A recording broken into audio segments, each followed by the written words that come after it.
Dhurandhar the revenge जैसे ही movie hit हुई, बहुत से लिबरल और सेकुलर बाहर निकल के आने लगे, बोलने लगे ये प्रोपेगेंडा है, ये आदित्यधार बीजेपी का प्रवक्ता है, ये चाटुकार है, ये वो है, बोलने लगे।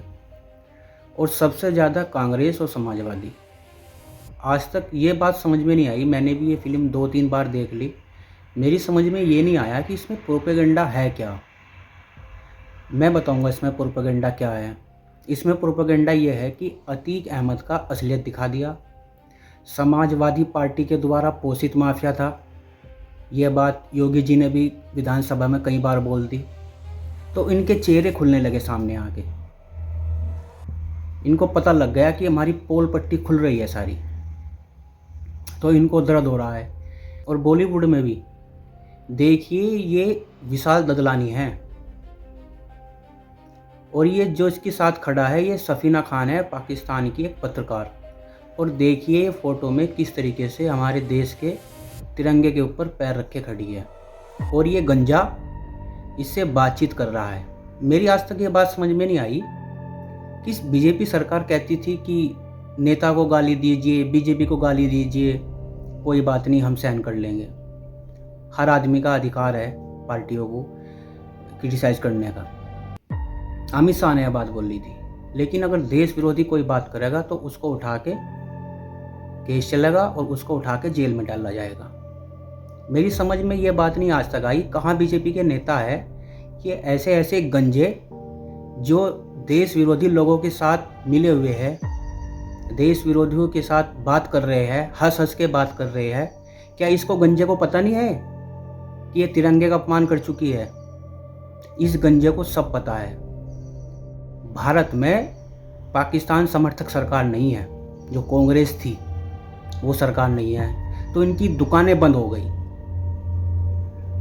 ये इतने बेशरम लोग हैं, जो भारत विरोधी लोग हैं, उनके साथ ये बैठ रहे हैं, चाय पी रहे हैं, हंसी कर रहे हैं, मस्ती कर रहे हैं और जनता को बेवकूफ़ बना रखा है। ये गंजा विशेष आदलानी ये जिस पत्रकार के साथ है उसका नाम है सफीना खान। ये पाकिस्तान की एक पत्रकार है। फ़ोटो में आप देखिए किस तरीके से ये तिरंगे के ऊपर खड़ी है।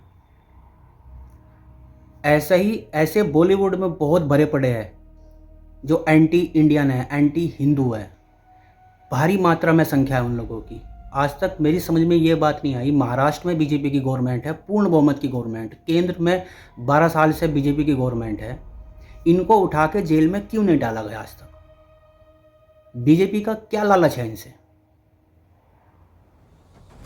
पहले वो एक नागरिक है, वो चाहे कोई एक सिंगर हो, चाहे वो कोई हो, अगर मर्यादा से बाहर जाएगा, देश के खिलाफ कोई काम करेगा तो उसकी जगह जेल है, उसकी जगह एसी रूम नहीं है। लेकिन बीजेपी सरकार को कोई फर्क ही नहीं पड़ता है। वैसे कहते हैं ये हम राष्ट्र बचाएंगे, हम राष्ट्रीय सरकार है, हम राष्ट्रवादी सरकार है। अरे कौन सा राष्ट्रवादी सरकार हो तुम भाई? ये खुलेआम टेररिस्ट वही नहीं होता जो हथियार लेके घूमता है। टेररिस्ट सोच का भी आदमी टेररिस्ट ही होता है, और वो सबसे ज़्यादा घातक होता है। और ये खुले फिर रहे हैं, इनके ऊपर कोई कार्रवाई नहीं हो रही है। कमाल की बात, हैरानी की बात है। कोई आम आदमी अगर कोई छोटी सी बात अगर गलत बोल देगा देश के खिलाफ तो उसको उठा के जेल में डाल देंगे। और ये देश विरोधी लोगों से मिल रहे हैं, पाकिस्तान से मिल रहे हैं, दहशतगर्दों से इनसे मिल रहे हैं, और फिर भी ये खुले घूम रहे हैं। ये जो दोगलापन है बीजेपी का, सुनते थे कि कांग्रेस पार्टी देश विरोधी है, ये तो बीजेपी भी वही काम कर रही है। क्या फ़र्क है कांग्रेस और बीजेपी में? महाराष्ट्र में आपकी सरकार है, केंद्र में आपकी सरकार है, फिर भी आप लगाम नहीं लगा पा रहे इन लोगों को, इनको उठा के जेल में नहीं डाल पा रहे आप लोग। क्या मजबूरी है आपकी? क्या मजबूरी है? ये बात समझ में नहीं आई कि बीजेपी की मजबूरी क्या है। खुलेआम लोग धमकी दे रहे हैं। एक वो ध्रुव राठी हो, भगवान श्री राम को कह रहा है कि भगवान श्री राम तो मांस खाते थे, भगवान श्री कृष्ण मांस खाते थे, और बीजेपी आईटी सेल चुप बैठा है। कुछ समझ में नहीं आ रहा ये बीजेपी पार्टी है क्या। वह चुनाव आएंगे तो ये हिंदू हिंदू हिंदू हिंदू हिंदू करते रहेंगे, और चुनाव जीत जाएंगे तो फिर ऐसी की तैसी में जाओ जनता। लोग चिल्ला रहे हैं, सोशल मीडिया पर चिल्ला रहे हैं, पर इनको कोई फ़र्क नहीं पड़ रहा है। वैसे ये भगवान राम के भक्त बन के दिखा देंगे एक व्यक्ति भगवान राम के ऊपर अभद्र टिप्पणी कर रहा है, उस पर कोई एक्शन नहीं सरकार का, एक ट्वीट तक नहीं है। एक्शन तो बहुत दूर की बात है, एक ट्वीट तक नहीं है। इनको कोई फर्क नहीं पड़ता। लेकिन ये लोग और कांग्रेस में कोई अंतर महसूस नहीं होता। ये लोग चुनाव के लिए हिंदू का इस्तेमाल करते हैं, कांग्रेस चुनाव के लिए मुसलमानों का इस्तेमाल करती है। दोनों पार्टी एक ही है ये, इनको कोई फ़र्क नहीं पड़ता, कोई फ़र्क नहीं पड़ता। अभी बरेली में ईद वाले दिन ये महात्मा गांधी जी के मूर्ति के साथ देखो क्या कर रहे हैं। एक भी राहुल गांधी, एक भी प्रियंका गांधी या किसी कांग्रेस पार्टी का एक भी ट्वीट आया है? नहीं आएगा। अरे अब तुम कहाँ गए गांधी? अब तुम गांधी के नाम से अपने आप को जोड़ते हो तो कहाँ गए? कुछ ट्वीट तो दो इसके बारे में, कुछ अपना विचार तो रखो। ये नहीं बोलेंगे क्योंकि मुस्लिम वोट और तुष्टीकरण वोट के चक्कर में इन लोगों ने इस देश को बर्बाद करके रख दिया है। ये विशाल ददलानी जैसे लोग खुलेआम घूम रहे हैं, इनकी सोशल मीडिया पे फोटो है, वीडियो है, फिर भी कोई एक्शन नहीं हो रहा इनके ऊपर। ये क्या राष्ट्रवादी सरकार बनाएंगे बीजेपी वाले? ये क्या राष्ट्र चलाएंगे ये?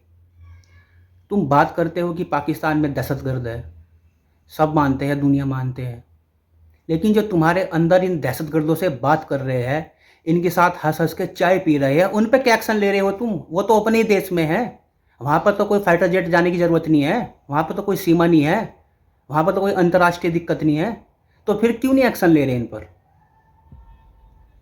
ये बात समझ से परे हो रही है। और बीजेपी भी अब उन्हीं की, कांग्रेस की जो एक लाइन है उसी पर चल पड़ी है। ये महेश भट्ट, विशाल ददलानी और भी बहुत सारे ऐसे लोग हैं जो एंटी इंडिया और एंटी हिंदू है। एक आदमी तिरंगे का अपमान कर रहा है और आप उसके साथ चाय पी रहे हो, हंस हंस के बात कर रहे हो, इसका क्या मतलब है? इसका क्या मतलब है? कोई समझाए इसका क्या मतलब है? आम लोग समझ गए कि ये देश विरोधी आदमी है, लेकिन सरकार की समझ में नहीं आ रही है बात। पुलिस को नहीं पता ये बात कि ये देश विरोधी है। आम जनता समझ गई इनको देखकर, पर सरकार को समझ नहीं आया। बस चुनाव आएगा तो हिंदू हिंदू हिंदू हिंदू हिंदू हिंदू, चुनाव जीत जाएंगे तो भाड़ में जाए हिंदू। इनको मतलब नहीं किसी हिंदू से है। ये ऐसे ऐसे नालायक, ये विशाल ददलानी जैसा एक गंजा आदमी, ये बेशरम आदमी, ये देश विरोधी लोगों से मिल रहे हैं और आप क्या एक्शन ले रहे हो इनके ऊपर? क्या एक्शन ले रहे हो?